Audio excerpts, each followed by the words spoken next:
ciidamada dawladda Soomaaliya oo taageero ka helaya kuwa midowga Afrika ee AMISOM ayaa la wareegay gacan ku haynta deegaanka Meertaqo oo ku yaala duleedka degmada Mahadai ee gobolka Shabeellaha Dhexe. Saraakiisha ciidamada dawladda Soomaaliya ee qaybta ka ah howlgalka AMISOM ayaa sheegay in ciidamada isbahaysanaya ay si nabadgelyo kula wareegeen gacan ku haynta deegaanka markii ciidamadii shabaab ay isaga baxeen deegaankaasi.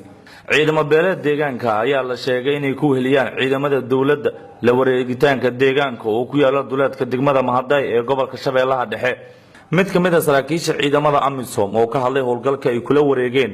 deegaanka Meertaqo ee gobolka Shabeellaha Dhexe ayaa waxa uu sheegay in deegaanka ay si nabadgelyo ku qabsadeen isla markaana al-shabaab aanay kala hor imaanin wax dagaal ah. deegaanka Meertaqo ee gobolka Shabeellaha Dhexe ciidamada nabad ilaalinta ee AMISOM iyo kuwa militariga Soomaaliya ayaa saaka gacanta ku dhigay howlgalkan muddo 3 isbuuc ah ayaa qorshihiisa la waday waxaana ciidamadu ay ka yimaadeen dhinacyo fara badan oo deegaanka sidaas waxa yiri mid ka mid ah saraakiisha ciidamada AMISOM oo ka mid ah kuwii qabsaday Meertaqo. deegaanka Meertaqo ayaa waxa gacanta ku hayay muddo 8 sano ah ururka al-shabaab waxaana maanta gacanta ku dhigay ciidamada wada socda inkastoo ciidamada dawladda iyo kuwa AMISOM deegaano hore u qabsadeen ay dib ula wareegeen al-shabaab haddana qabsashada Meertaqo ayaa ah marin istiraatiiji ah dhaqdhaqaaqa al-shabaab.